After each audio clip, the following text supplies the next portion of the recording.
Assalamualaikum warahmatullahi wabarakatuh. Apa kabar anak-anak? Kembali lagi dalam pembelajaran PKN kelas 9 bersama Bu Miftah. Pada pertemuan kali ini, Bu Miftah akan mengawali pada bab 2, yakni makna dan bentuk-bentuk konstitusi. Jadi pada bab 2 ini kita akan mempelajari kaitannya dengan makna, pokok pikiran, kaitannya dengan pembukaan Undang-Undang Dasar 45. Sebelumnya kita harus mengetahui dulu apa itu konstitusi, apa itu Undang-Undang Dasar 45. Nah, selanjutnya kita akan langsung saja membacakan kaitannya dengan kompetensi dasar yang akan kita capai. 1. Mensintesiskan isi alinea dan pokok pikiran yang terkandung dalam pembukaan Undang-Undang Dasar Negara Republik Indonesia tahun 1945. Yang kedua, kaitannya dengan keterampilan yang akan kita pelajari, yakni menyajikan hasil sintesis isi alinea dan pokok pikiran yang terkandung dalam pembukaan Undang-Undang Dasar Negara Republik Indonesia tahun 1945. Adapun tujuan yang akan kita capai, yakni diharapkan siswa MTS Surya Buana dapat menjelaskan pengertian konstitusi. Yang kedua, siswa MTS Surya Buana dapat menjelaskan bentuk-bentuk konstitusi.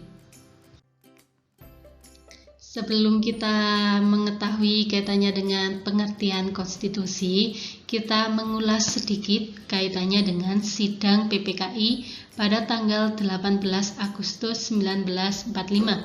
Nah, di sini sudah kita lengkapi dengan gambar kaitannya dengan sidang PPKI yang dipimpin oleh Soekarno. Pada saat itu beliau menjabat sebagai seorang presiden.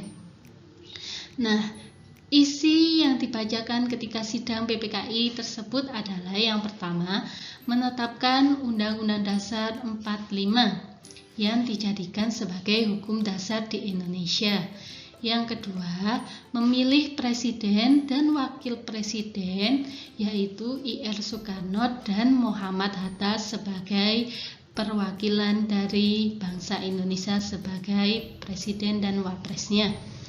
Yang ketiga, membentuk Komite Nasional Indonesia Pusat atau yang biasa kita kenal dengan KNIP. Tugasnya apa, Bu?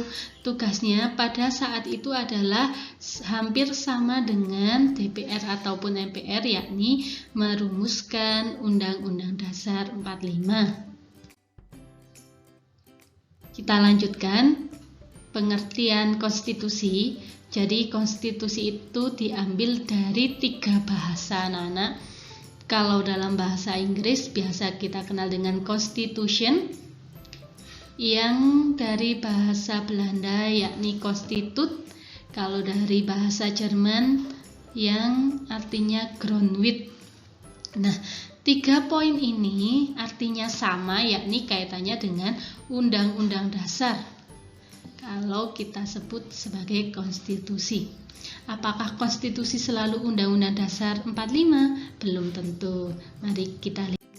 Nah, bentuk konstitusi itu ada 2, yakni konstitusi tertulis dan konstitusi tidak tertulis yang biasa disebut dengan konvensi. Nah, ini gambar mengibaratkan konstitusi yang ada di Indonesia dilambangkan dengan Garuda Pancasila. Nah, sebelumnya kita akan menjelaskan pengertian konstitusi tertulis.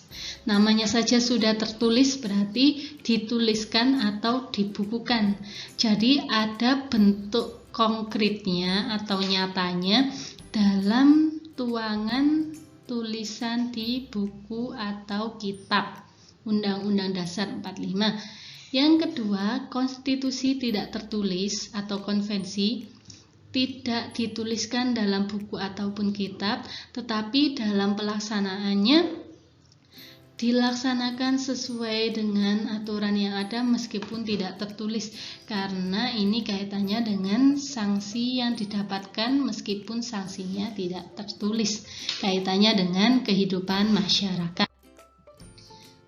Adapun makna Undang-Undang Dasar 45 yakni suatu hukum dasar tertulis atau konstitusi negara yang menjadikan dasar ataupun sumber dari peraturan-peraturan lainnya atau perundang-undangan lain yang berlaku di wilayah negara Kesatuan Republik Indonesia.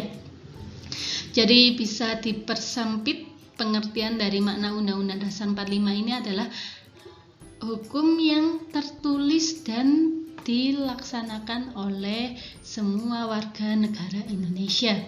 Jadi kalau tadi berarti termasuk konstitusi yang tertulis.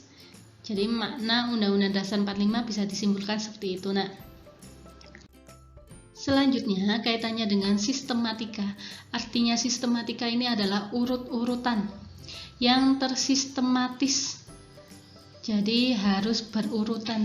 Kalau misalnya tidak urut tidak boleh disebutkan karena ini harus sistematis.